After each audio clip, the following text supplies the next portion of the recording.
3, 2,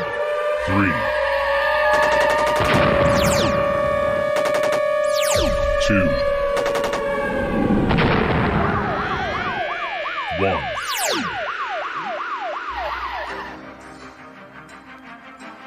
And now, you're tuned into the Navarro-Miller Report, featuring the hottest in news, entertainment, sports, and all those topics for the mainstream audience. The Navarro-Miller Report. Examine your reality. Hi, everyone, and welcome to the Navarro-Miller Report. I'm your host, Dave Navarro. And I'm Jeremy Miller. And Jeremy, this is the last time I let you run things, okay? Oh, shut, dude. You're not blaming this one on me, buddy. And we got special guest co-host Bruno Campos here. Bruno, how you doing, man? Good, man.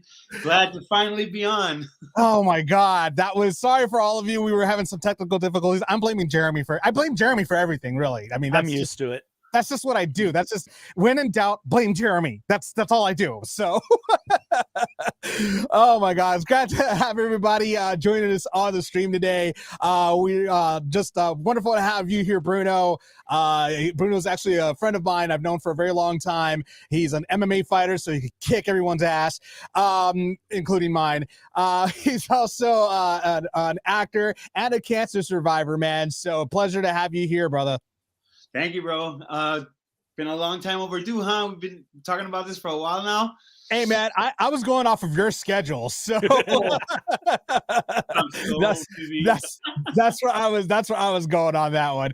Glad to have you on, man. Thank you, bro. Nice meeting you guys, and nice seeing you again, boss. And it's so exciting, man. Let's do it. All right, sounds good. I wanted to welcome everybody on the stream. Sorry again for the delay. Again, we were having some technical issues, but now we're here. We're going strong, and as we start the show off all the time, we'll go ahead and do a couple of blind reacts. Hashtag Jeremy, get a freaking TikTok, because he refuses, Bruno, to get a TikTok. So I force him to watch these blind reacts to make sure that he watches everything and blames me for it afterward. This one in particular, however, has to do with a very interesting, well, you just got to keep a close eye on this one because it's a freaky thing. All right, so many of you have seen my videos where I'm standing like this on the door, and you guys seem to think that there's someone behind that closet door. So I'm going to show you right now. Come with me. Hey, babe, can you bring the camera up? Yeah. All right, let's show everyone that there's nobody there behind this closet door. Okay. I'm even going to turn on the light. Yeah. All right? Oh, here. Oh, yeah, it's just shoes in the closet there. Let me turn on that light. Yeah, nobody's there. Oh, can you look up too? Look, there's nothing hanging. Nothing in the ceiling. Okay. There's nothing there. Nothing on the door. I don't know what's going on. Peace. All right, Okay. Either they have a rolling house, or that was a really good, or that woman can fly. That's a pretty good trick. I've seen a lot of magicians who do a lot of things, who can use a lot of different tricks. I don't know how she could possibly do that, but no, she can't fly. Are you sure? Pretty sure. She was floating on. I mean, she's defying the laws of gravity. I mean, come on. She's not a superhero. Oh man. I know you want to believe, Dave. I know you want to believe. I want to believe. Bruno, what's your take on that one? I was gonna say it looks like some real fancy editing, but I don't know. She got up. She's a witch, right? That's the only other logical explanation for it. Now, this one actually is a really interesting take. I mean, this guy actually is telling women to stop having their periods, but I think he has an epiphany at the end of this one. Go ahead and take a look. If girls hate their period so much, why do they have it? Just don't have it. Why would you have it? My girlfriend, she stopped. She doesn't have one. She hasn't had one in like 7 months.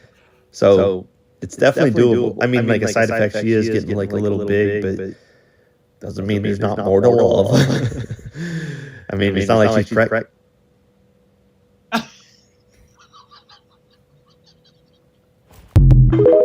Oh, light bulb. I think the light bulb went up on that one. I was like, wait for it, give it a minute, let it sink in, let it roll in there. Very, very funny. I know Bruno enjoyed that one.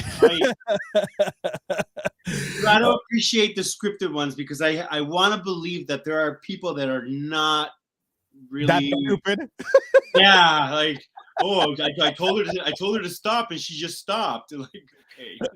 I honestly think that was definitely a scripted one, Yeah. but like you said, I would like to think people aren't, but I've met too many people.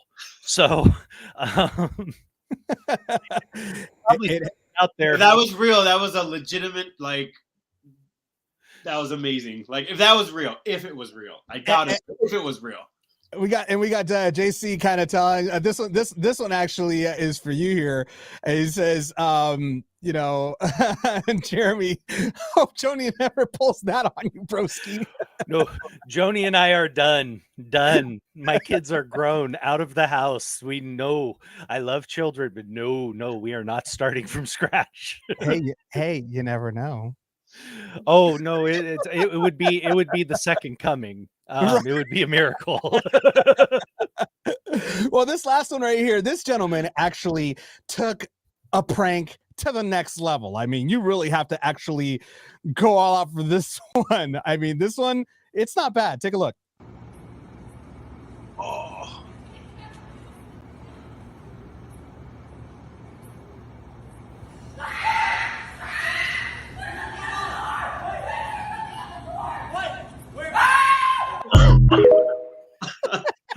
Brilliant. Absolutely brilliant. You know me. I love pranks. I mean, this is Bruno, you love it. Kirk was, Kirk Cameron, who was my big brother on the show, was the ultimate prankster. I mean, literally we pulled pranks on everybody, producers, crew, Tracy, quite a lot, Tracy Gold, who played my sister.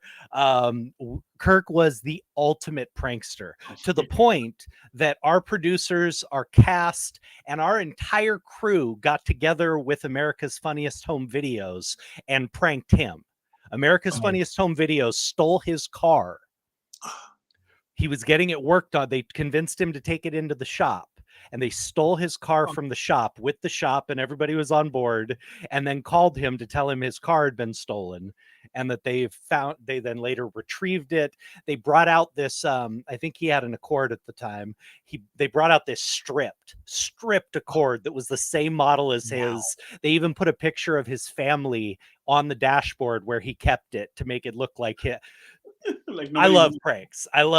That's what I was raised with. I mean, one time we actually grabbed, I distracted one of our producers, and Kirk pickpocketed his car keys and took his car and hid it on Fantasy Island, which was on our lot.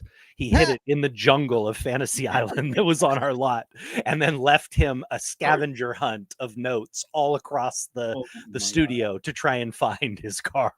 As soon as he found the car, you should have had tattoo say, "Boss, the car." Actually, that was an absolutely next level prank. I love it. It should have been, actually, it would have sounded more like this. Boss, the car. Oh man. So Bruno, what did you think about that prank? Have you ever I actually saw that one a couple of weeks ago, and I died, bro. Those are the best. When they almost pee their pants, it is hilarious, bro. Oh my god. The expression on her face, she's like, ah! Oh, hers was great, but he jumped 2 feet when he walked over and saw it. So he really did on that one. Oh, glad you guys enjoyed that. And Derek actually has a message for you, talking about the second coming that you were talking about with Joni and everything. He says, "Second coming, was that a pun intended?" I knew it when it came out of my mouth that was going to be a problem. But you gotta love our audience. They always have the best jokes here. All right, folks. Moving on to some weird and outlandish news. This one actually has to do with a man calling a cop on a prostitute. Jeremy. Yeah. So Clayton Not County Florida Man, though. officers. It's Not- not Florida Man. No, not Florida we're, Man. we're close. It's South Okay. Carolina. Gotcha. We're getting in the vicinity, but no, again, we're leaving Florida alone. Florida's been, above board for a few weeks now. I can't find any new crazy Florida Man stories. So I don't know what he's doing. Maybe he's on vacation, but he's giving everybody a chance to like one up him. so we have Clayton County officers, Clayton County in South Carolina, responded to a prostitution call. Authorities spoke with Jonathan Reynolds, who reportedly told officers he had given a woman $40 to engage in sexual acts with him, and then she ran off and disappeared with the money. Oh my God. So the officers were able to sift through surveillance and find the woman, then track down the man, and they are now both going to jail. Reynolds is charged with pandering and solicitation. Williams is facing charges of prostitution and giving a false name and date of birth. So again, this is right along the level of stupidity. The Florida man we talked about a year ago who called the cops because his drug dealer gave him bad drugs. Folks, when you're committing a crime, don't call the cops when the person you're committing the crime with commits a crime on you. It's just common sense. I mean, the cops love it. They're very thankful for the help. But what are these people thinking? Homie should have just took the L. $40. Oh well. Exactly. Jesus. I mean, talk about the second coming. No, he didn't get it. That's the problem. You're right. He didn't get it. That was the problem.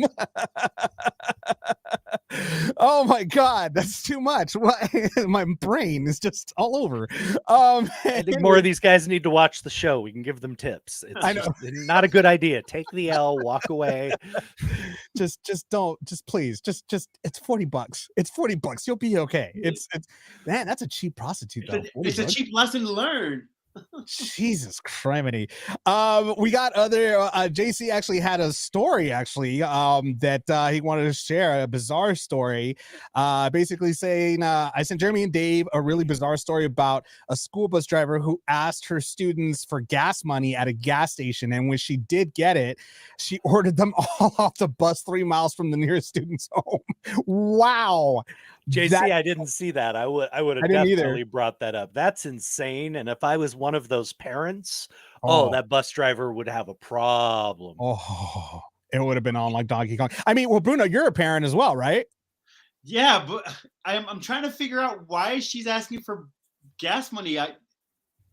Don't they give her like a gas card, or isn't that part of the job? Like, we give you gas? As far as I know, I mean, I had friends who, I made friends with our bus drivers in high school who were taking us all over to our tennis matches and, volleyball things and whatever else we were going to. And as far as I know, their buses were filled up for them beforehand, at the lot or whatever. And then they were sent out for the day. Yeah, so this is very fishy to me. Yeah, I think that bus driver was asking for gas money for something else. I don't think she was asking for gas. Well, apparently the kids didn't budge because JC continued on saying it's in our Instagrams, actually, our stores. I'm gonna have to check that out. The kids didn't give her the money, so it was abandoned ship as far as the driver was concerned. Wow. Okay, well, if you maybe it's not their fault. If they actually ran out of gas, whoever's in charge of that should have had that bus filled up. So I don't think that's as much on the driver. If the bus ran out of gas, they didn't have much choice but to let the kids out. Right? I mean, that's just, but asking the kid, that's a new version of asking for your lunch money at that point. Oh, yeah. Oh, jeez. Wow. I wanted to welcome Ireland to the stream right now. Good show. Good evening, everyone. Great show. Thank you very much for enjoying it so far. That was a trip and a half for me right there. Not so much of a trip for the kids because they got off on the nearest stop. Very short. I'd be pissed. I would be pissed. I gotta go pick up my kid. Oh, dude. Oh, yeah. No, it's all bad. Well, in other crazy outlandish news, this one gives me Jurassic Park vibes here. Scientists are reincarnating the woolly mammoth, and it's set to return in just 4 years. 4 years. Now, according to this actually came from Puberty at Puberty on Instagram. Woolly mammoths may no longer just belong to the history books and could be could well be real animals again in our lifetimes. This is all thanks to the efforts of scientists who are in the process of reincarnating the Ice Age beast with a plan to bring it back in as little as 4 years. News of the mammoth's return was broken by the biotech company Colossal, who are working on its reincarnation of sorts, having begun the project back in 2021. Last year, the company recently got another big boost in the form of $60 million in funding for a Series A, which will help them continue the gene editing work required to bring the animal back to life. The firm said that they're planning to reintroduce the woolly mammoth to the same ecosystem it used to live in. I'm confused. Is there something about the woolly mammoth that I'm not aware of? Did they have like magical meat or fur, or is because there's like a million different kind of animals you could bring back? I don't understand why that one. I have to go Jurassic Park with this. I am with the character Malcolm, Jeff Goldblum's character. Okay. These were animals that were chosen for extinction. Okay. These were not animals that were hunted out of extinction by man. These are not animals that were pressed into extinction by overdevelopment and having their lands taken away. These were animals who went extinct through natural selection. They were chosen to go extinct. Bringing them back is absolutely one of the stupidest ideas I can possibly think of. Seriously. I mean, it's literally the first step to these idiots moving on to Jurassic Park and dinosaurs and things like that. It literally is the first step to that. Why? Why? Like you said, Oscar, imagine if the woolly mammoth was loose in New York. Are you kidding me? I mean, Bruno, exactly what you said is what does it bring? Why would we do this? I mean, they're doing it just for the sake of doing it, and science just for the sake of saying we could do this never goes well. Bro, 60 million is a lot of money that we could possibly be doing something else instead of bringing back an extinct elephant. Yeah, I mean, woolly mammoth. I don't want people getting mad at me. Well, it's in the same family. I mean, that's pretty much their ancestors right there. But it's one of those things where I don't get it either. Like, I don't understand why is this happening. I mean, the world is already kind of messed up as it is. I mean, is this man's way of feeling guilty that, you know, the Homo sapiens killed off all the mammoths for their furs and everything to keep themselves warm and everything? They didn't, you know, a mammoth. I mean, given we don't know everything about that time. I mean, there were no written records that we, you know, can read and can follow. But the fact is, you're talking about tribal people, indigenous people who would hunt these things down. These were massive, massive animals. They didn't have to kill a lot of them to feed the village. You know what I'm saying? These were not hunted to extinction, and they roamed at very large numbers. It's very similar to the wild buffalo in America back in the day before we started hunting them for meat and profit. You know, the Indians literally moved with the buffalo. The tribes would follow where the buffalo went, and they only had to take a few. And there were millions and millions, but they only had to take a couple a month to keep everybody fed. So there's plenty of time for them to rebuild the populations. From what I've heard, what I've read, it was the same thing with the mammoths. They were not hunted out of extinction, you know. I think we got to be missing something. There's got to be something that we don't know, like maybe something in their DNA, or because it's mind-boggling because there's like a million different animals that we could bring back, and we're deciding to spend 60 million on elephants. I mean, right now the polar bears are becoming extinct. So is the bald eagle. I mean, let's see the ones that are here. Yeah, the ones that are here now, those are becoming extinct because of man. So these should be ones that we should try to go ahead and keep. You know, because bees right now are going extinct, and they are a part of our ecosystem. We need bees. Not a part. They are the central if we lose the bees, it's all over. It's all over. I heard it disrupts the entire ecosystem. Everything, right? Everything. We're done. If we lose the bees, we're done. There's no more plants. There's no more flowers. There's no more fruit. There's no more vegetables. There's no bees go. We're done. Oh man, I don't get it. But I'm in it for the bees. I don't know about the elephants, but I'm in it for the bees. This is insane to me. No, tell me about it. When I saw it, I was like, "Oh, we're gonna have a field day with this one." And in our studio, in our audience right now, studio audience, in our audience right now, we got Derek that says, "Shoot, aren't they going to just die off from heat stroke?" Good point. All the hair when we're going through global warming. Those animals were built for the ice age. That we're not in the ice age, although global warming. I mean, we're getting pretty close. Well, at times, but I mean, they were built for a completely different world. This makes no sense on any level. The extent knowledge on woolly mammoth that I have is ice age. That's as far as I I love that. I know. I don't know nothing else. Well, we'll see what happens in 4 years, because he said it'll happen in 4 years. I mean, I'm curious to see what they look like. I mean, how they're going to make them. Like, I'm curious to see the first pictures of what this, for lack of a better word, abomination is going to be looking like. I mean, I'm kind of scared. I'm not going to lie, but we'll see. We'll see what happens in 4 years. I mean, God only knows. In 1 year, we'll probably die if a freaking asteroid kills us all, and then there's natural selection for you. You're so positive, Dave. I love your uplifting, positive attitude. In other news, in entertainment news, Chris Rock has decided to speak out about the Will Smith slap in his new Netflix special. Now, Bruno, you've seen it, I'm sure. I haven't seen it, but in his special, he actually references to what happened. And I mean, couldn't come at a better time. The Oscars is coming up, and his special just dropped almost a year after the slap happened. In part of his stand-up, he actually says, they say words hurt. Anybody who says words hurt has never been punched in the face. He went on to go ahead and say, you all know what happened to me, getting smacked by Suge Smith. Everybody knows. Everybody effing knows. I got smacked like a year ago, and people are like, did it hurt? It still hurts. I got Summertime ringing in my ears. So he went ahead and That's made the song, by the way, if people don't know. Yeah, I mean, and everybody is talking about it. I mean, he's basically calling, Will Smith the B word, for doing what he did. Obviously, he references Jada Pinkett Smith, who that was the reason why, because he made fun of at the Oscars, in case nobody knows, which I doubt. If you haven't heard about this, you've been living under a rock. That basically, he made fun of her hairdo because she had no hair.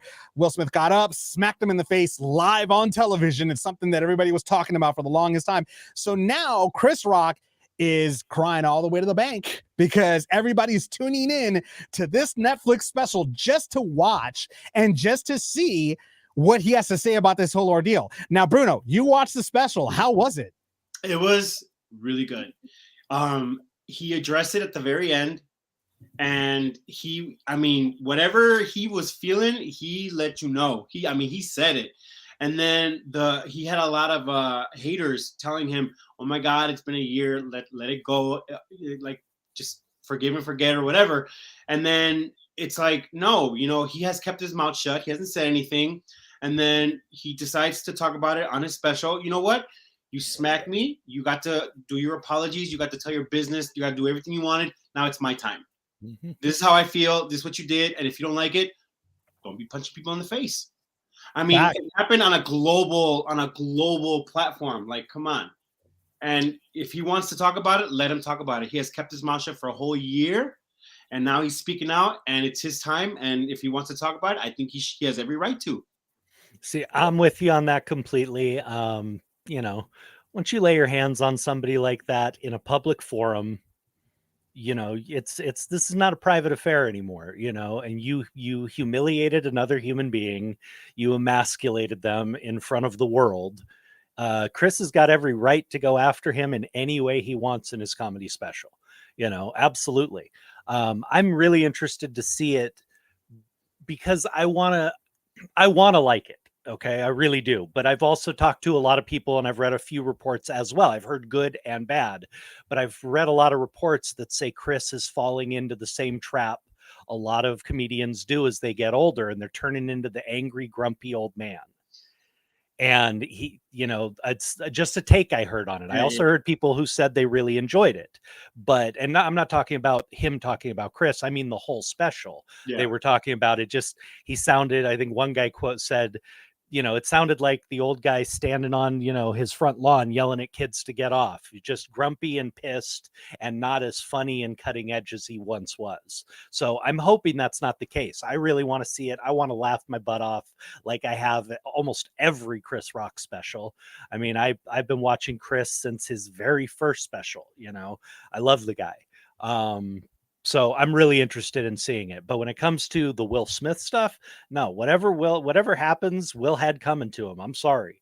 Everybody knows there's been plenty of people who were involved who've talked about Will's mental state at that point, which we all knew was pretty fragile. He was spread very thin. He was dealing with a lot of personal stuff. He was working on too many projects. He was shot mentally. It doesn't excuse it, but people have tried to make for some understanding. And I get that. I do. I mean, everybody can have a really awful, awful moment where you just snap. I've been there more times than I can count. I think Chris Rock was just the last straw. Mm-hmm. I think everything was piling and piling and piling and then we don't know his life at home. I was just going to mention that actually because we don't know. Yeah, I mean that point, on top of that, he was having issues with Jada. So I mean, it was just like piling on, like you said, Bruno.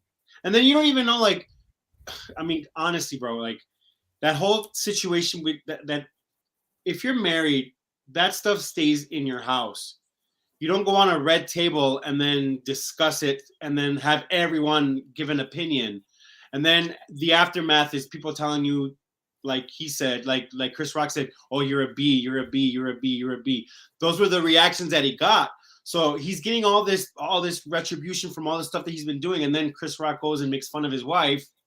And his wife just gives him the side eye. And he's like, okay, I got to do what I got to do. And then that's it. He was the last straw. I mean, unfortunately, it was at the Oscars, and that's like the worst. It would have been different if you would have caught him like at a street corner at a froyo or whatever. But this was the Oscars. I mean, and truthfully, that's the first thing I thought of. I thought the joke was pretty tame, but again, her dealing with her hair loss, her alopecia, and all of that stuff, that was unknown to a lot of people. Mm-hmm. If someone came after Joni and said something horribly inappropriate in front of a bunch of people, I would not have stormed up there, especially in a comedy setting. I mean, if he was just up on stage attacking her for no reason, that'd be a different story. That'd be a very different story. But a comedian doing a joke I felt was inappropriate, my words would have been had backstage. And that's another thing they were saying. They were saying like Chris Rock was not physically assaulting Jada. So Jada was in every right to defend herself. Mm-hmm. It wasn't, I know that that's your husband, but he's there to have his moment. He's nominated for an Oscar. Everybody's watching him, so if it was a moment for self-defense, it was Jada who should have done it because she wasn't being physically attacked. This is a moment. I'm gonna go ahead. What Jeremy said, I'm gonna piggyback off that and pretty much put it in your situation, Bruno, as well. I mean, you're married as well. And if somebody were to attack, your husband, I mean, how would you react to something like that? It just depends. If I'm a public figure, I have to keep that in mind because it's not just me, it's everybody watching. You know what I'm saying? If my husband is being physically attacked or physically assaulted, that's a different story. Then yeah, I'm gonna jump in because that's assault. But if they're talking smack or they're insulting him or belittling him, I gotta assess the situation because I have to realize that I'm a public figure and everything I say is going to be used, it's going to go viral, and it's just going to have a whole bunch of consequences. Not to mention, you're also trained in mixed martial arts as well, so you really have to be careful. Oh my God, trust me. Haven't you? I remember. I think you told me a while back that there was an incident, wasn't there? Between that somebody did something with like that really annoyed you, got to the point where you were about to I think it was your neighbor. That's what it was. I think it was your neighbor. Yeah, dude. Oh my God. Okay, sorry, babe. I'm gonna tell the story. My neighbor is racist. I've never dealt with racism this way, never in my life. But he hated me for the simple fact that I'm Mexican. That's simple. And he threw a rock at me. No, It's a brick. He threw a brick. He threw a brick at me and he missed. And then I ran into my house and he just kept throwing the bricks at my door. I told my husband, I told him, like, dude, because that's his uncle. I was like, well, family member. He doesn't want me to call him uncle, but I was like, go check him or I'm going to check him myself. And trust me, when I check him, don't be problems, because I didn't do anything. I didn't say anything. I've never spoken to this man. To this day, if I meet him on the street, I have no idea what he looks like, because I don't have that kind of relationship. But he hated me for the simple fact that I was Latino, right? So he threw a brick at me, and I fumes, anger, fumes, you know. So I literally, if he hadn't come out and talked to him, I would have went outside and I would have broke his arms. That's how angry I was, because I've never experienced hate in that way ever. And the worst part about it is, since you're trained, you would have been to blame. I would have been, I would have been me. And you know what? The police actually said that. The police said, you know what would have happened is we would have arrested both of you guys. You guys would have been both arrested, and then we'd have to clear it out over there. So I'm being assaulted. I get bricks thrown at me, and I still get arrested. Yep. Yeah, dude, it's tough. I mean, you know, I've practiced mixed martial arts, and whenever I graduated to the next belt, my sensei, my Shifu, would tell me, use what I have taught you at your own discretion, but be mindful that this is for self-defense only. And you could actually be like, you could be liable for stuff like that, you know, whenever you're like involved in mixed martial arts. Any qualities that you're supposed to, they're teaching you discipline and patience and self-control. Any quality sensei or instructor is going to give you those instructions. Yeah. My longtime sensei for years, we had different techniques that we would learn at different times. And when we were learning the more aggressive, violent stuff, he made it very clear. This is not a situation. This is not something to use in a one-on-one fight. This is not something to use in a two-on-one fight. This is something to use when you are outnumbered and your life is at stake, when they have a weapon, when there are 5 to 6 guys with pool cues, or what, you know, any good teacher of mixed martial arts, of any martial art, is going to make that very clear. Yeah. And even in a situation like that, they still, at least one of my teachers told me that even in that situation, you're only allowed, if it's a 3-on-1 situation, you're only allowed to break one limb on 2 out of the 3 assailants, and then hold the last one down, because that's all you're allowed to do legally. That you can't break all 3 of their limbs, or all 3 of them. You have to at least break 2 of them and then hold one down until authorities get there. So I need to figure out how that math was done. Yeah, tell me about it. Well, weird. We do got like a lot of people are actually chatting on here. We got Brian from the Beeline web show saying Chris Rock is king. He's he definitely loved that special right there. So there goes that one right there. And we got Carl's actually saying spot on, Bruno, to your first initial comments as well. So we got people that are actually like we love the interaction. Continue to interact with us, because we got more news coming your way. But yeah, as far as this is concerned, Chris Rock decided to go ahead and spill the tea. And he needed a way out. This is every single person needs a way to vent. Him being a comedian and him having the platform that he has, he said, you know what? This is how I'm going to vent. This is what I'm going to say. He even said it in his special. I'm not going to cry to Oprah. I'm not going to go on any of those like sit down shows. I'm not going to do interviews like that. This is how I vent.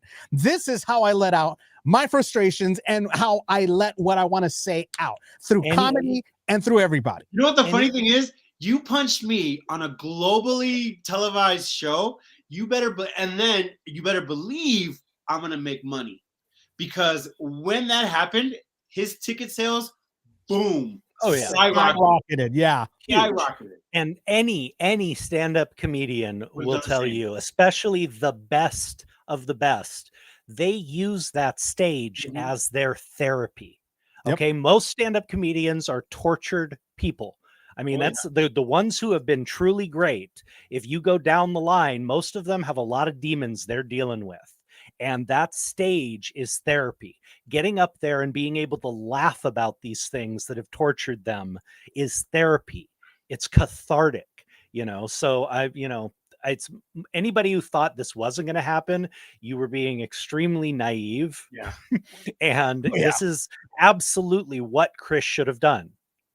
Oh, yeah, most definitely. And then we got JC saying, stand up is Chris Rock's release for all the bad things that happened in his life. And I applaud him for using it that way, especially in this instance. I think we all applaud him for this because he actually did it in a positive, well, he did it in a positive way, but still he's getting back at Will Smith for humiliating him, because that was utter humiliation that he actually just swallowed for a year.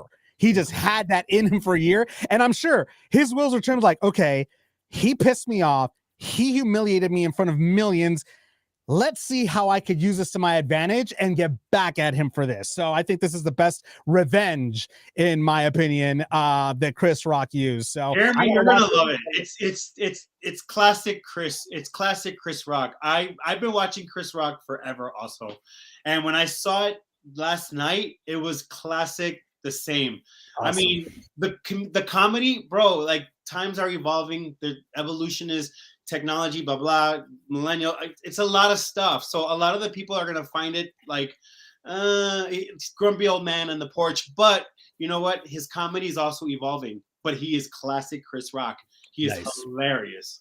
Can't wait to watch it. Make sure everybody checks it out. His special is actually streaming live on, well, not streaming live, but it's streaming on Netflix. So go check it out. In other entertainment news, Drew Barrymore talks alcoholism after divorce. Now, this is something that was shocking to me, Jeremy, that you brought this up. And I mean, you know, Drew, you dated her briefly when you were younger.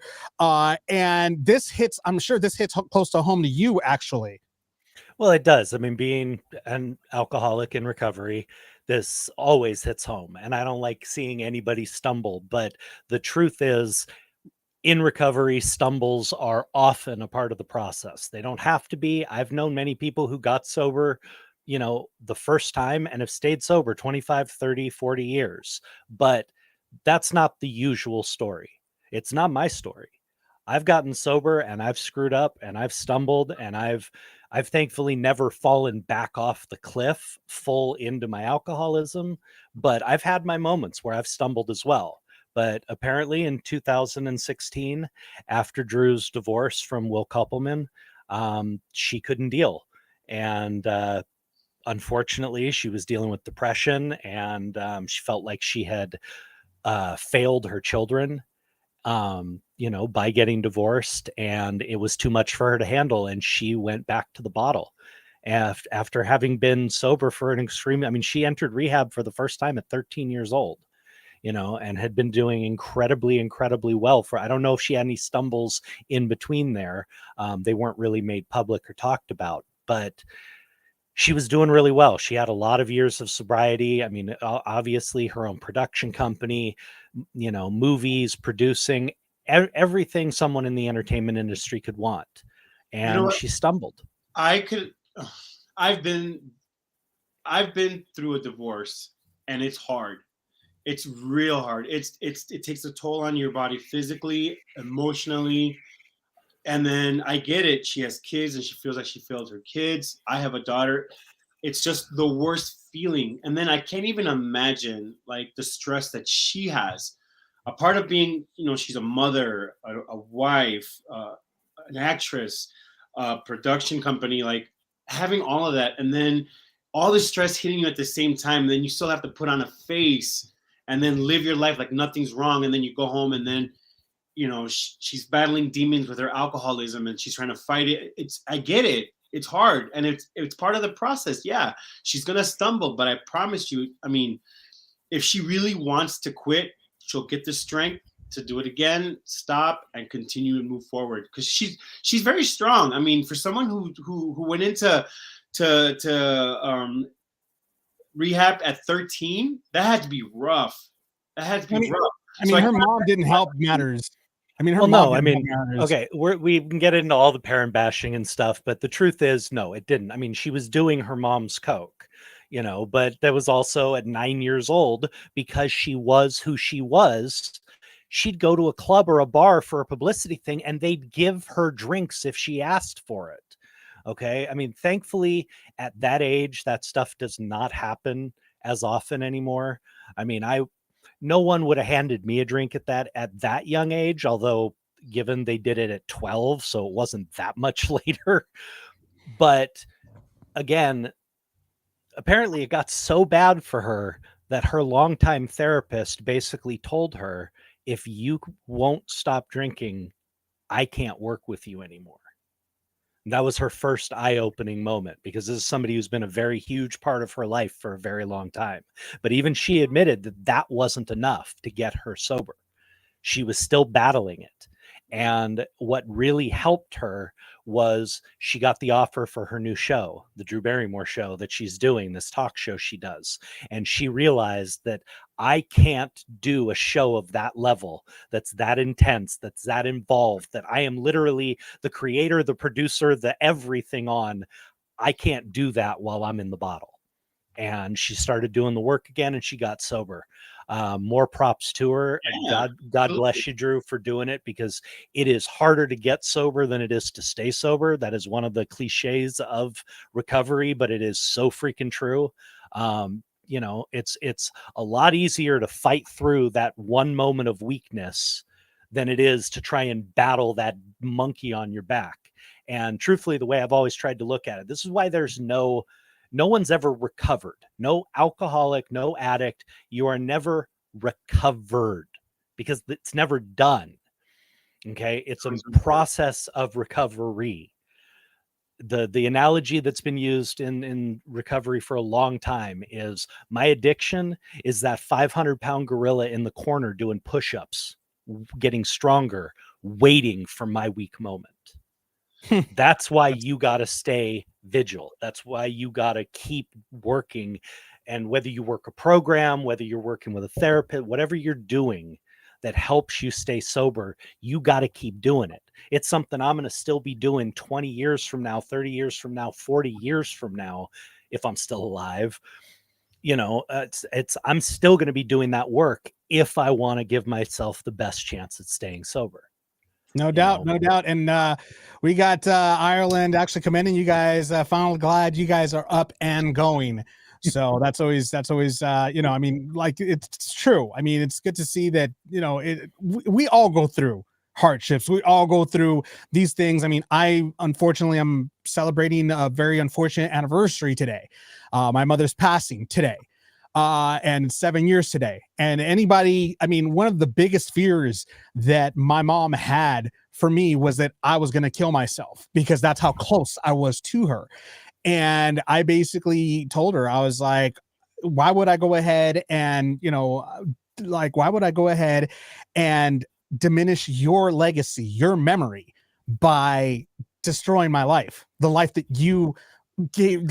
She actually was going to sacrifice her life to have me born, because when I was being born, I was actually going upwards instead of downwards during labor. And the doctor gave her a choice. It's either you or your son. Make a choice. And she was like, let him live. I've lived my life. So, and there was more times that she saved my life, more times. So it would be easy for me to just jump off a bridge, just let it, end it all. But no, I told her I wouldn't do that. That's not me. That's not who I am. I mean, we all go through hardships. It's something that we all go through.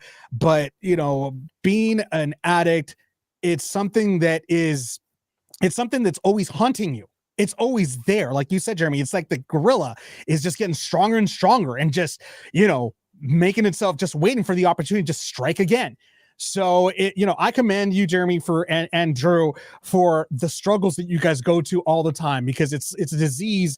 It's a disease that just won't go away, and it's not easy for it to go away. So definitely commend you for that. JC went ahead and also commented. He says, applause to Drew and to you, Bruno, for being open about hardships like divorce and other negative times. The thing, though, is life in any aspect is a road of risks for stumbling when dealing with challenges of varied types. It's how the individual handles it in the moment and later in life that matters. Yeah.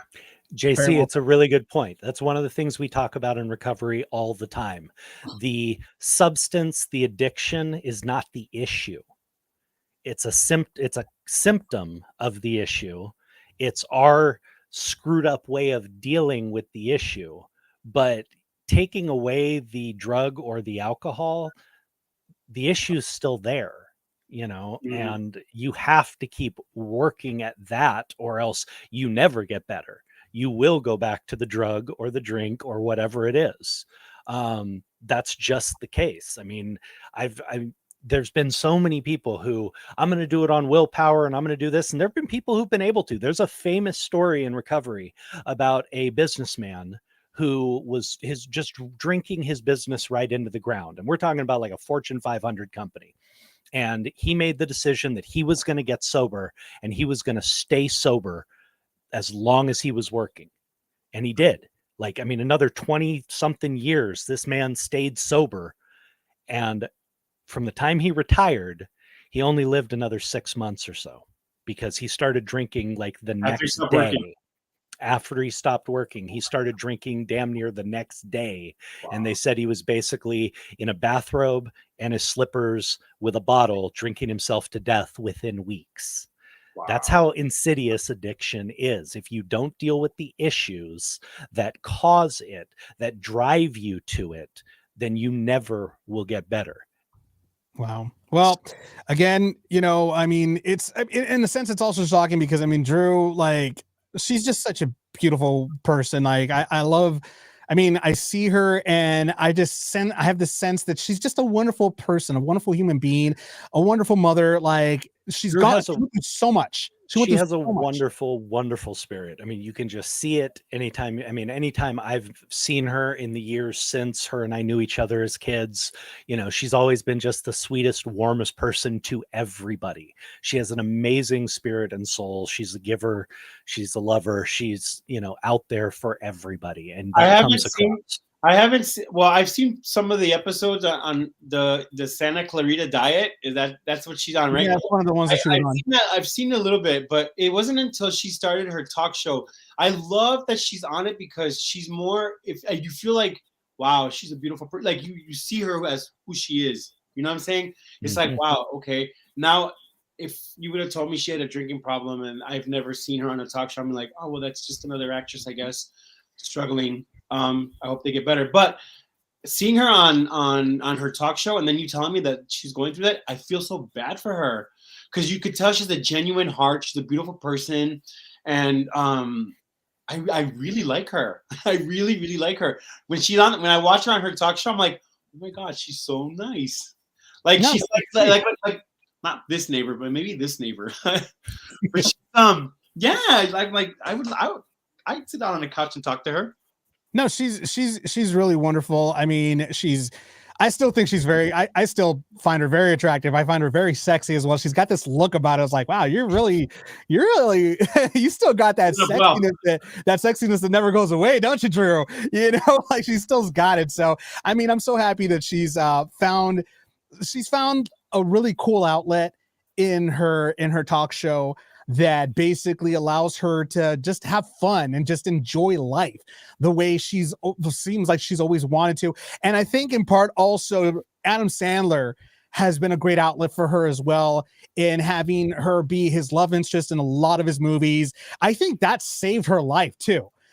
Being when The Wedding Singer came out, I think, having Adam Sandler, I'm a firm believer that Adam Sandler saved her from falling off the deep end, because before The Wedding Singer, it seems like she was kind of falling off for a while. Maybe I'm off on this.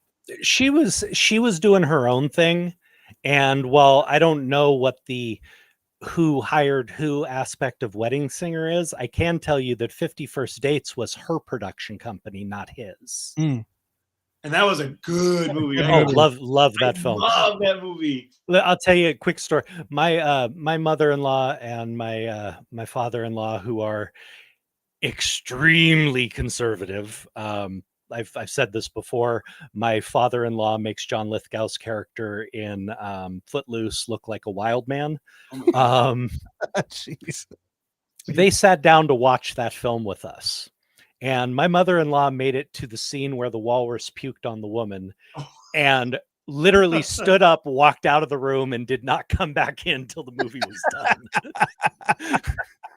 I love that movie though. That Which is a movie good thing because she missed some of the more aggressive sexual references and all the other things that really would have offended her. So I just like the very opener where he's breaking up with the chick. He's like, gotta go, 24/7, it's 2-6. All of a sudden they play the Hawaii Five-0 soundtrack and he jumps onto a wakeboard that was going right by. He's like, ow! He's like, what are you doing, man? He's like, dude, just take me to the mainland. Here's $10. He's like, you got it. He just kept on. He's like, how you nuts, bro? He's like, how's your "Hurt, balls?" Exactly. how's your balls?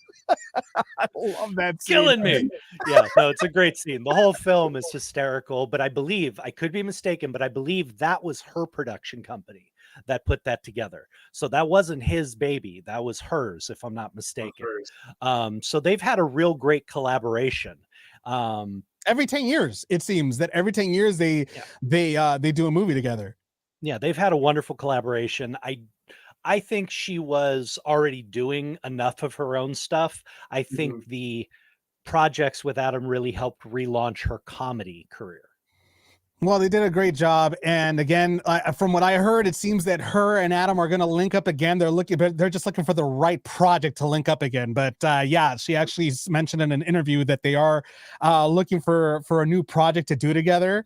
And again, they're just waiting for the good one. So we'll see what happens there.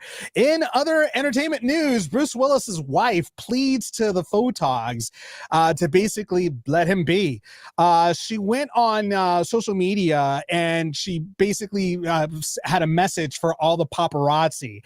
Her message was simply this. Quote, if you are someone who's looking after someone with dementia, you know how difficult and stressful it can be to get someone out into the world and to navigate them safely, even just to get a cup of coffee. It's clear that there's a lot of education that needs to be put worth. So this one is going out to the photographers and video people that are trying to get those exclusives of my husband out and about. Just keep your space.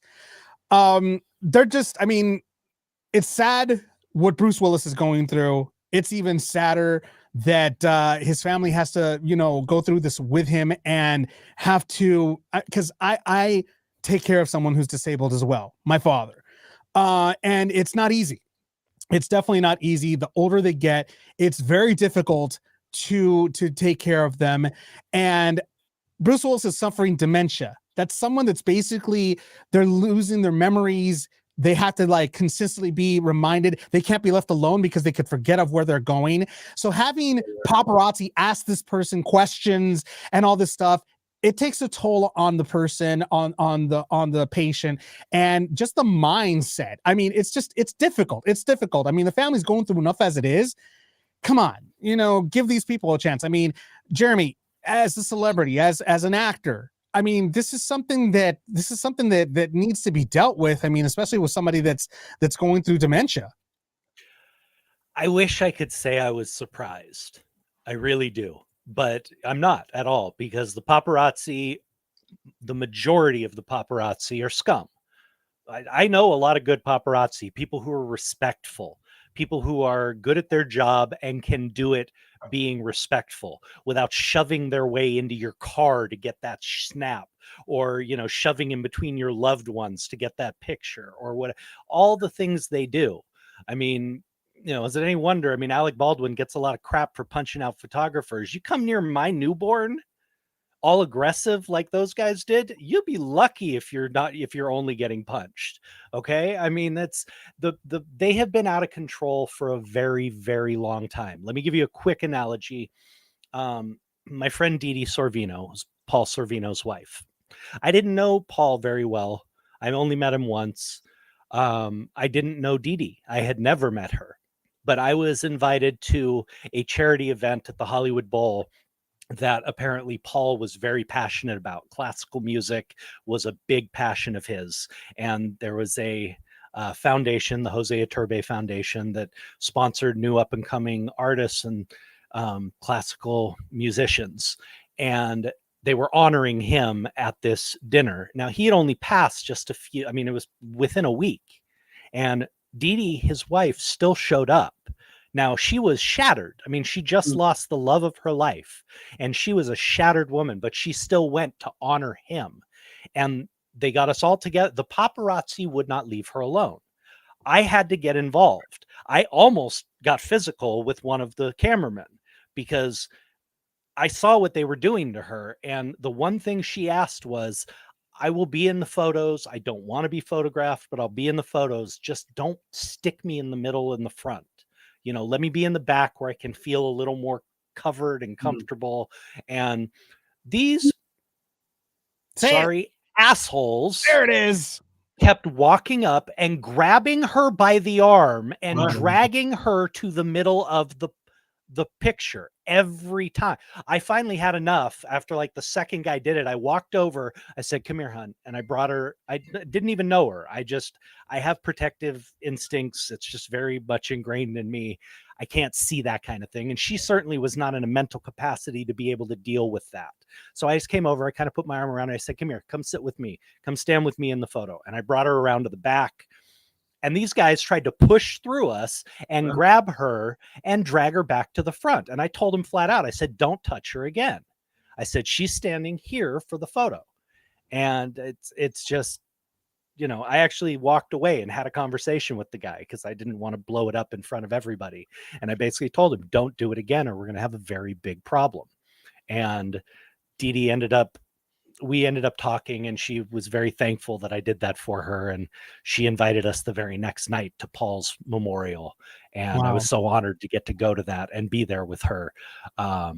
So it's the paparazzi has no respect.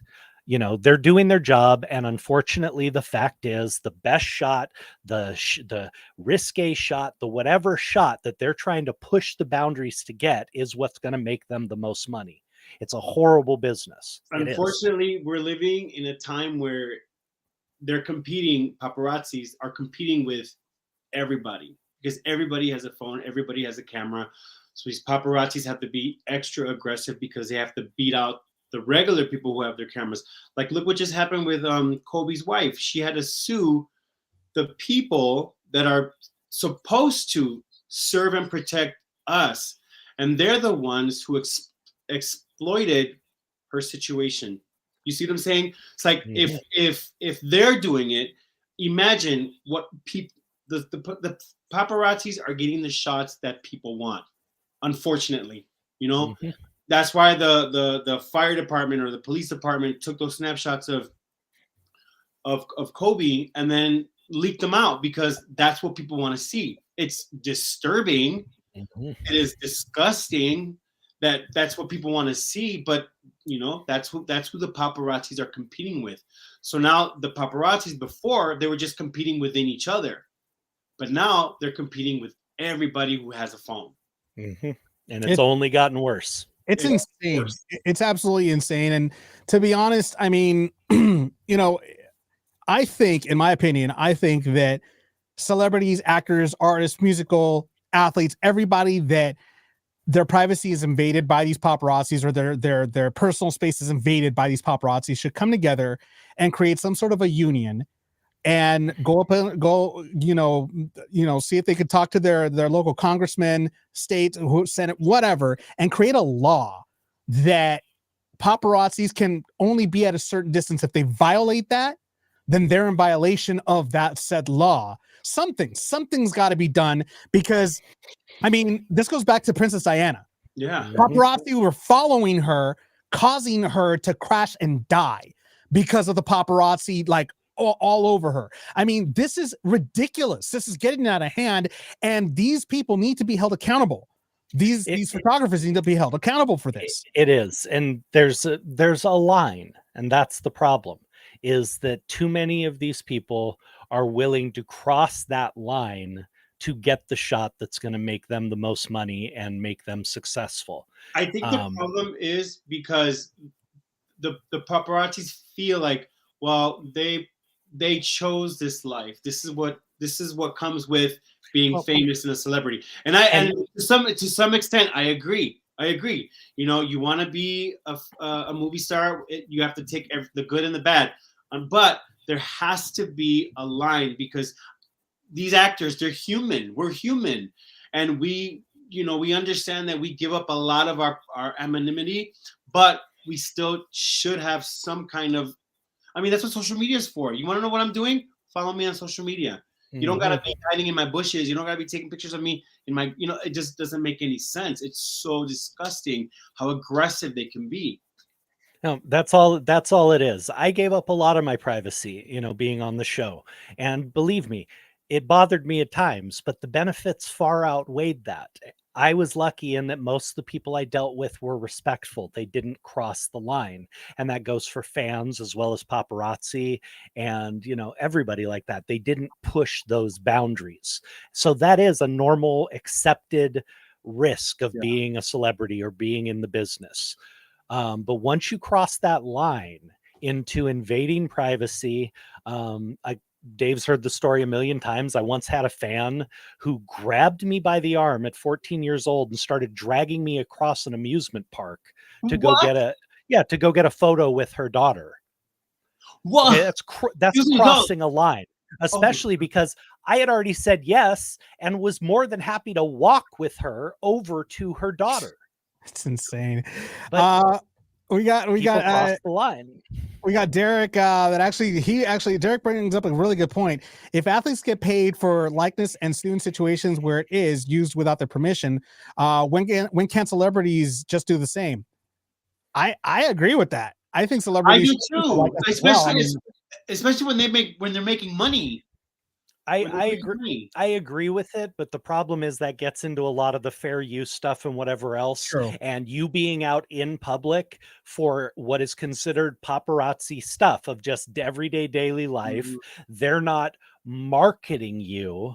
That's where the difference is. If they were using you for marketing a product or a show or something else, that's why athletes are able to sue and stuff. But an athlete can't sue for likeness just because they got a photo snapped while they were eating dinner and it ended up in a newspaper. Like if Kim Kardashian was at a gas station drinking a Coke and then Coke decided to use that picture, that's where the line is drawn. Exactly. Like, okay, I see. Well, so far, I mean, Bruce Willis's wife, she's trying to Emma Hemming Willis is just pleading for the paparazzi to leave them be, to disrespect it. Doubtful, unfortunately. We all know how these paparazzis are. They are really. It's a tough one. It's a tough one. I hope they give her the space that she's asking, but let's be real, it's not going to happen. More than likely not. More than likely not going to happen. More than likely not. Well, we're actually that sound right there is we're going into overtime, Jeremy. Can we go into overtime, Jeremy? I think we should. I think we should. I also think we should go into overtime here. We got a couple good sports stories I want to get into. So and speaking of sports, we're getting into that right now. Johnny Bones Jones, where he goes ahead and captures the heavyweight championship at UFC 285. Let me just say this. And if Brian B is watching, because he was watching before, he was watching, I don't know if he still is. If he is still watching this stream right now, he is not the GOAT. And I will say this because I said this yesterday. He mentioned this on his stream. He says that John Jones is the GOAT. John Jones has self-proclaimed himself the GOAT. John Jones has fought one fight, in the heavyweight division, just one. I mean, he's the GOAT in the light heavyweight division. He's the GOAT there. I'm going to give him that, undefeated. Fine. He's the GOAT. He has fought one fight in the heavyweight division, in a different division, in different weight class. Now, he fights a couple more. He remains the championship. No one beats this guy. Then I'll bow down and say, yes, he has earned the title of the GOAT. But until that happens, right now, he's only gone against one fighter. He's only gone against one opponent so far. The next opponent he wants, Stipe Miocic. So, I mean, Stipe, he's one of the best. He's one of the best in the heavyweights. I mean, Jeremy, you're smiling. You got a grin on your face. I mean, come on, give me your take on that one. I'm just reserving judgment at this point. Unfortunately, I don't think we saw a lot in this fight. It's really easy to get overconfident or make a quick mistake that'll get you locked in a guillotine. It can, I mean, Bruno, I mean, you can make one little slip, get locked in a guillotine, the fight's over. Does that mean that guy was a better fighter than you? No, it means you slipped up. So I don't know what happened because we didn't see much. It happened so quick. And what happens a lot of times with those quick guillotines is somebody slipped, somebody made a mistake, somebody got a little too aggressive with a move and left their neck open. It doesn't speak to who's the better fighter. And you can't really call someone a GOAT after just one fight, you know, because in any, whether it's MMA or boxing or wrestling or any of those sports, once you cross over to a different weight class and a different weight division, it's a totally different, different arena. You're fighting different caliber fighters.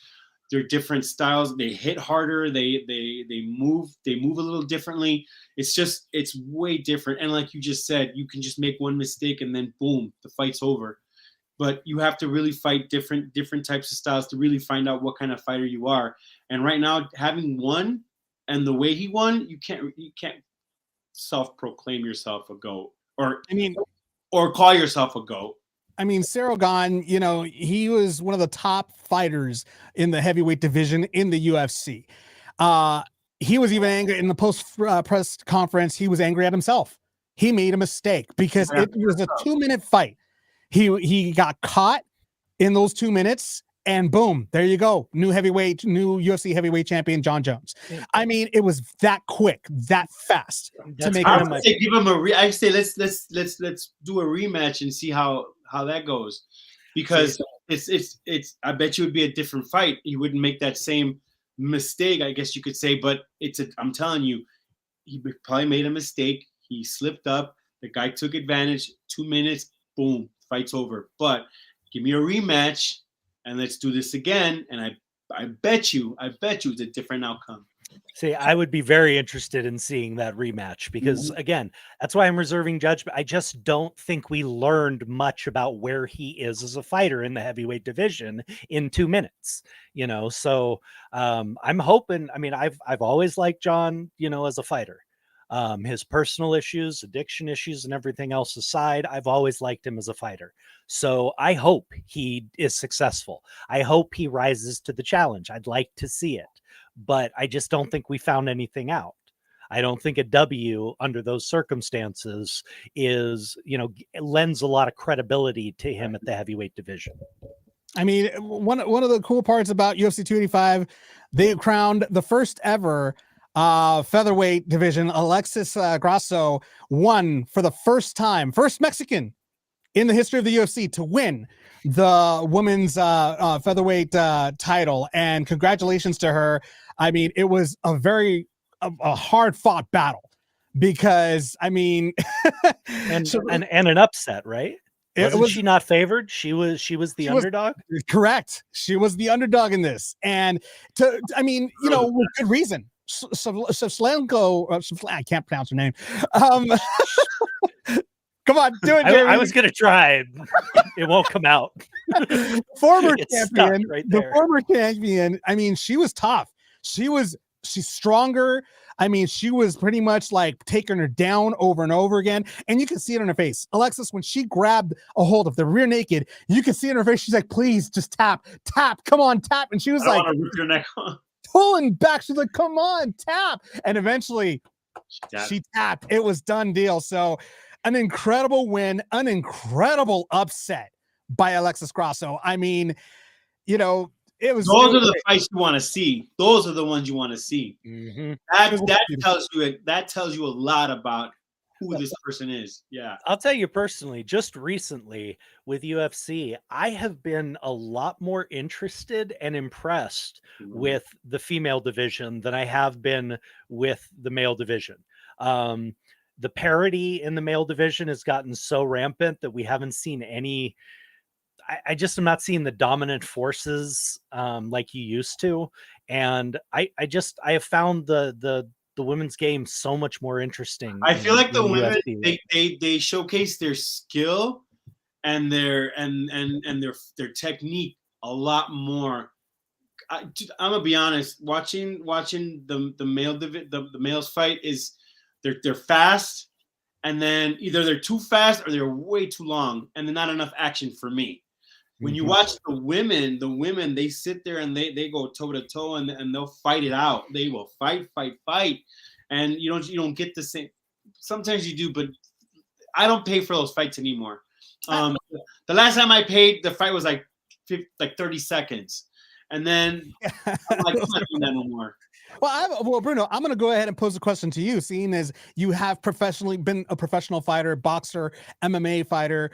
You have, been in the ring before. You've been in the octagon before. I mean, how are you? I mean, and forgive me for saying this, I actually never seen any of your fights. How did your fights usually end? What was usually your game plan when you went into these fights? Mine was not to lose, but oh well. Let me tell you, the last one I did, it was here in Burbank, and I was the Latino against the Armenian, and the entire place was just all Armenian. So I'm trying to have my moment where I'm like, yeah, and then like the minute I step onto the thing, I get booed. Yeah, that'll happen. I got booed. I was like, you know what? Screw these guys. I'm gonna effing win. I didn't, but it's hard. But you know what? Once you're in there, everything goes away. Everything. Your mind goes blank. You don't remember nothing. It's all instincts from that point on. And I think I had good instincts. I mean, I didn't get a concussion. I didn't break anything. I mean, I got tapped out. I had a tap because I mean, it didn't happen in the first round. It happened in the third, but I slipped up. I made a mistake, and then I ended up, getting tapped out. But it's awesome, bro. It's an amazing feeling. Yeah, it's great. It's great when you're in there and you're showcasing what you got. It's great when people can respect you and like, oh, that's a guy that can fight. That's a guy that's put in the work. That last fight, it's like, what happened? Yeah. It's like, what are we watching? So that's why I agree. The women, to me right now, I love watching them because it's all technique. Yep. It's aggression. It's like who wants it more? You could tell. When the guys do it, it's like I said, it's either too short or way too long and not enough action. That's why I don't pay for that shit no more. Sorry. Mm-hmm. I don't pay for that no more. I'm telling you, the last time I paid 30 seconds. 30 seconds. Yeah. No, it's insane. It's insane. I'm like, what the hell? Well, one person that definitely walked away happy was Drake, because the money that he lost in the ball fight the weekend before, he got it on this fight with John Jones. Oh, man. He got his money back from that fight that he lost with Paul. So, I mean, Drake, man, he's always putting them bets down. So, yeah, but he don't be betting like you and me be betting. He be betting he bet. I think what he bet was about 400,000 was the bet that he made for John Jones. So he definitely made that. But he paid. It's funny because he actually bet 500,000 the weekend before, so he went a little bit lower this round. I don't think he wanted to risk it this time around. Anywho, well, we'll go ahead and see what happens next fight. So far as we know, it's more than likely going to end up being John Jones versus Stipe Miocic. That should actually be a really good fight. That one I believe we're going to go ahead and tell whether or not John Jones belongs in the heavyweight division and whether or not he belongs on top and whether or not he's going to stay on top. We don't know. So we'll see what happens with that. In other sports news, the Saints signed Derek Carr. Derek Carr says bye-bye to the Raiders, goes over to the Saints with a reported deal of $150 million over 4 years, including $100 million in total guarantees. Now, here's the thing. I think Derek Carr is a very talented quarterback.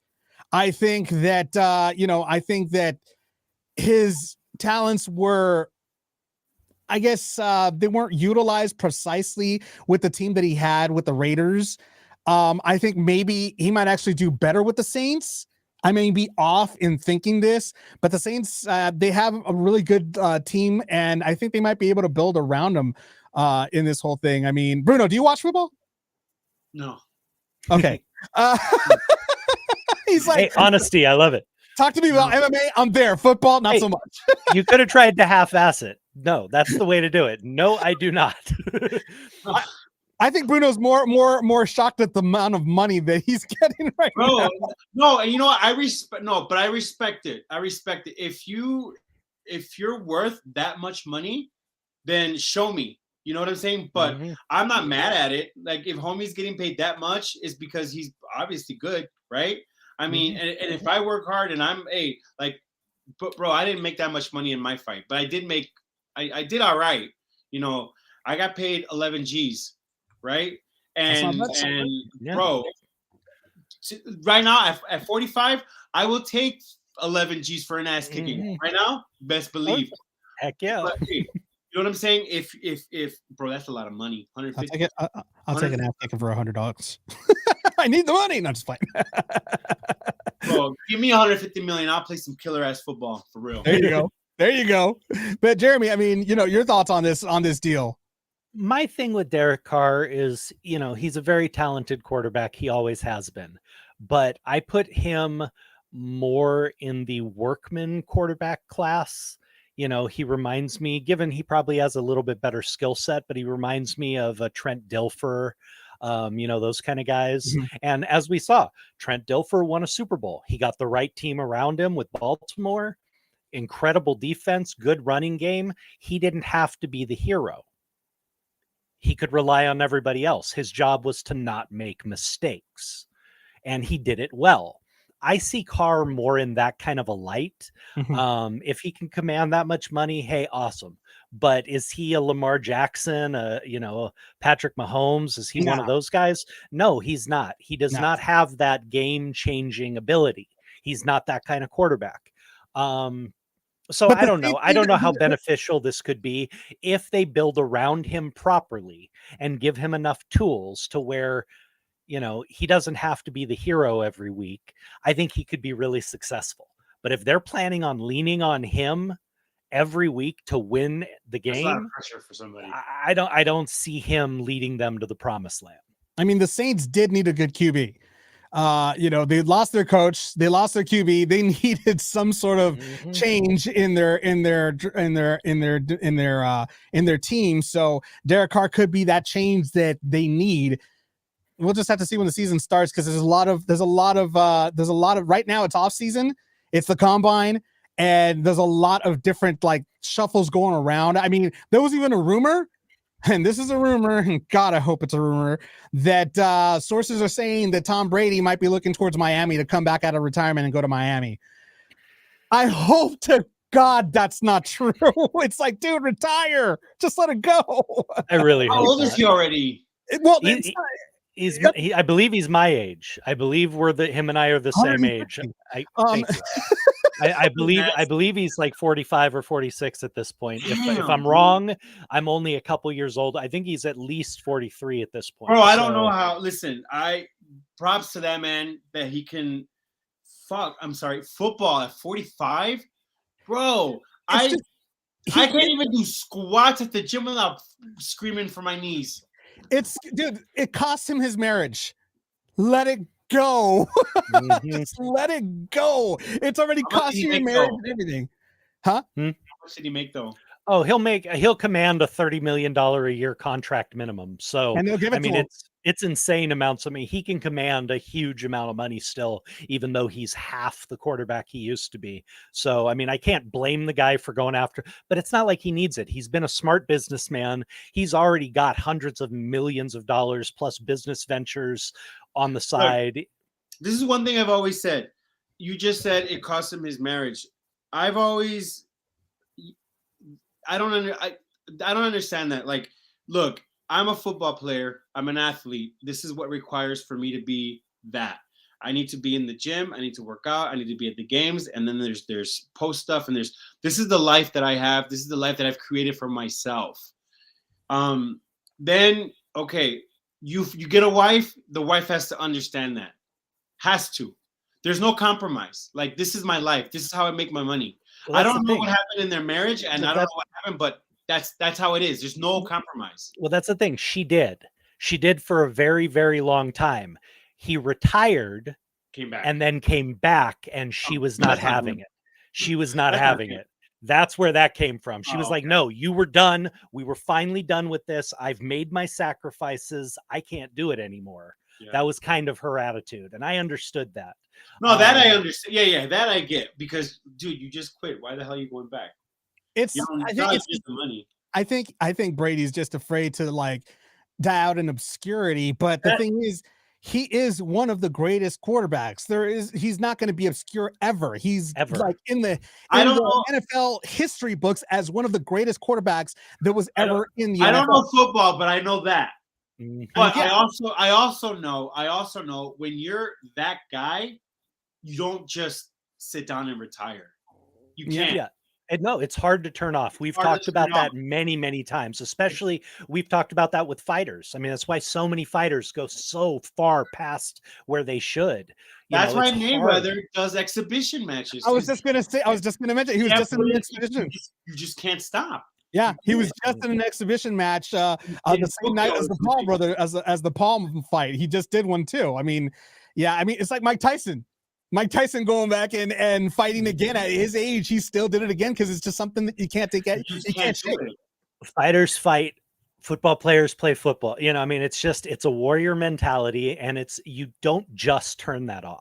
And plus, it's hard. That's been your life for so long. And then you want to just have me stop and do what? Sit here and watch the sunrise or this? I mean, Lord, I couldn't do that. I don't play football and I don't fight anymore. But tell me to take a day off and look at the sunrise, I lose my mind.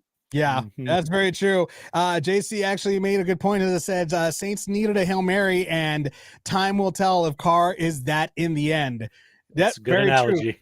Time will tell, and we'll just have to wait until football season to start to see if it actually will happen. In other sports news, legendary NCAA record broken. What's going on with that, Jeremy? So this is a really interesting one, and I got to admit, this one's really kind of pissing me off. There was a legendary basketball player. Many people aren't familiar with him because he was very much ahead of his time. His name was Pete Maravich. His nickname was Pistol Pete Maravich. Oh. Had he played in today's game, he'd be one of the most well-known, well-thought-of players ever. But he played in a time where there wasn't a three-point line. He played in a time where it was discouraged to dunk, where behind-the-back passes were frowned upon, all this kind of stuff. He was magic before there was magic. He was an amazing basketball player and the most prolific scorer in the history of the NCAA. And I'll give you a few of the stats here. 3 years, 3-year starter, 3,667 points in college. Now, this is at a time with no three-point line. This is at a time with a shorter season. I believe they only played like 25 to 27 games back then. Now they're playing anywhere from 30 to 33, 34, 35. So anyway, this guy was a legend when it came to scoring. The ability to put the ball in the basket was something that he had that very few people did. And this is a very revered record. Well, apparently a player at a small school, his name is Antoine Davis. He's at Detroit Mercy. He challenged for this record. He's a senior, and he came up 3 points shy in his last game. Just 3 points. He missed a three-pointer at the end of the game to come up short. Now, first of all, mad respect to this kid. I don't want to take too much away, even though, yes, it's a longer season. He's got a three-point line, all that stuff.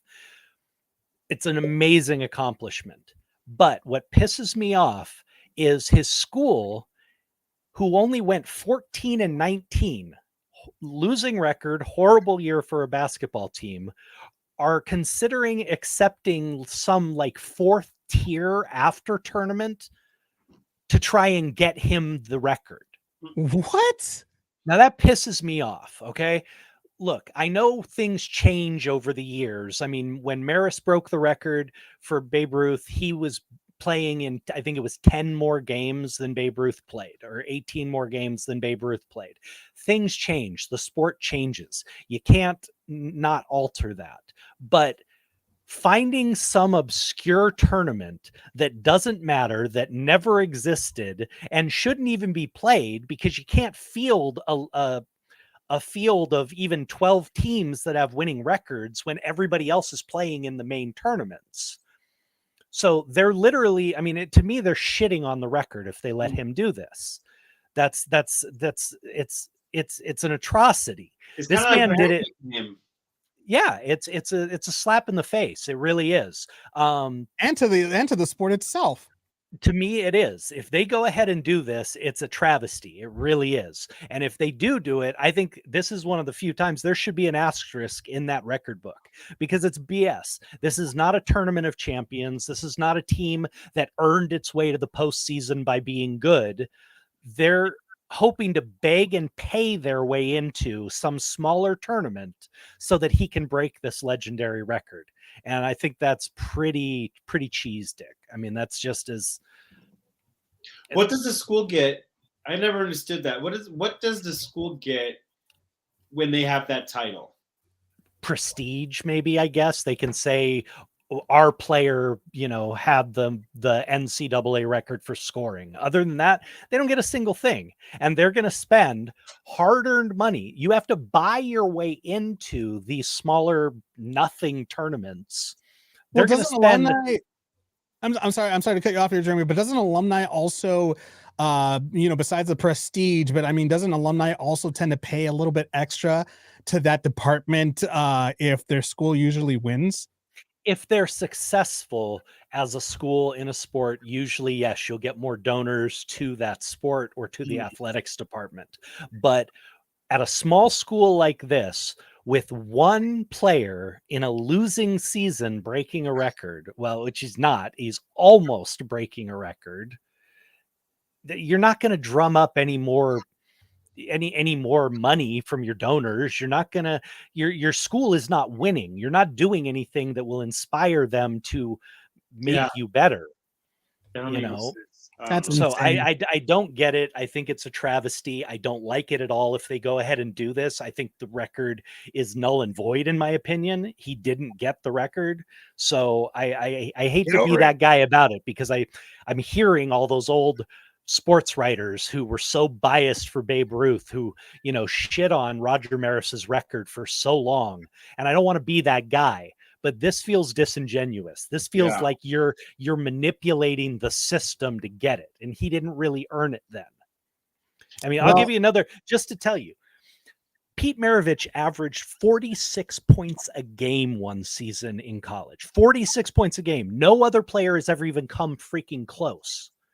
Kareem Abdul-Jabbar never came close. Bill Walton never came close. Wilt Chamberlain never came close to those numbers in college. Nobody has ever come close to that mark. 46 points a game. That's a lot.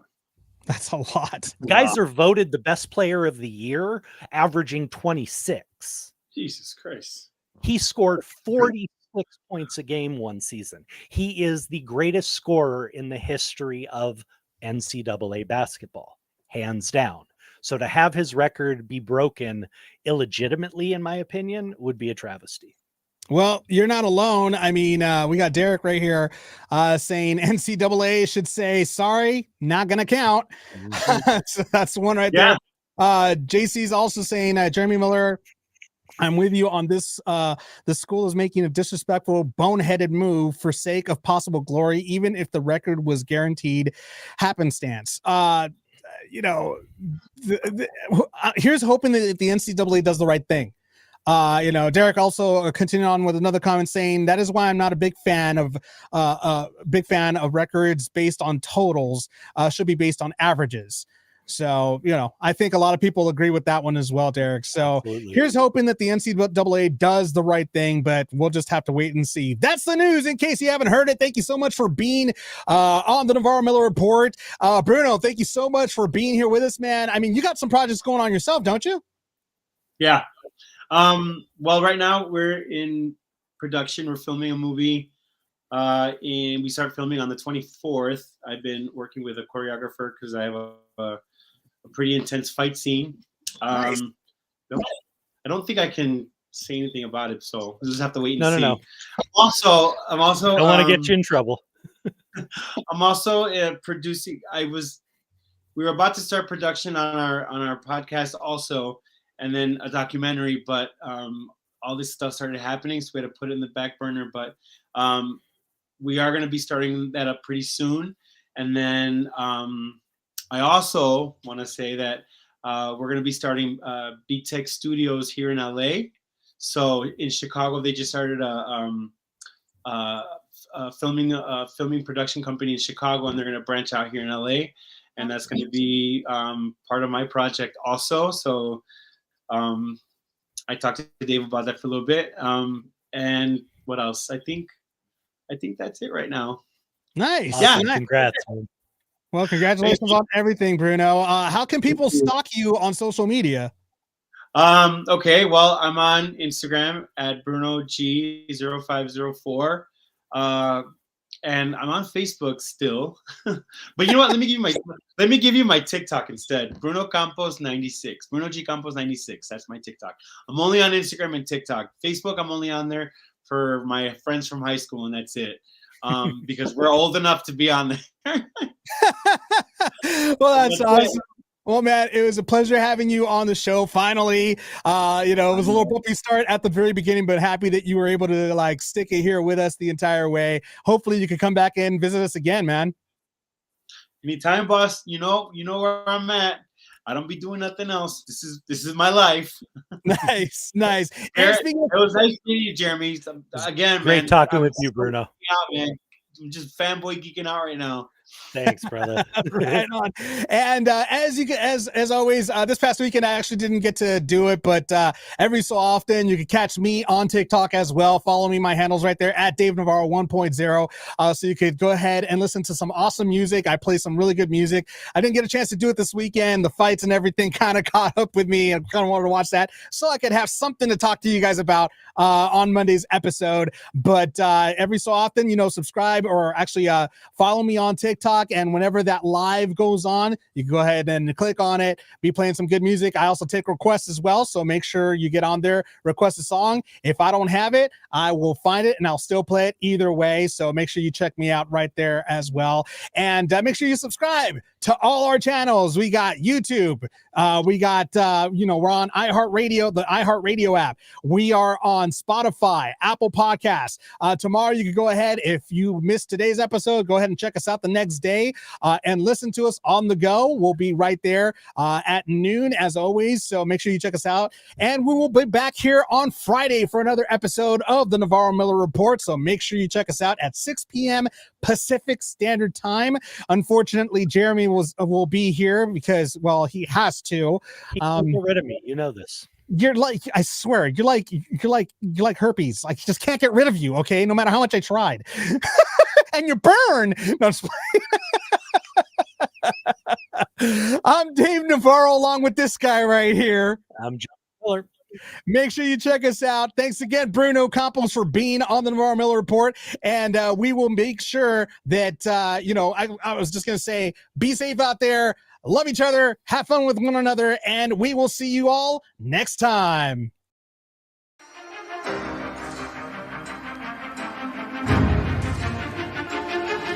You have been listening to the Navarro-Miller Report.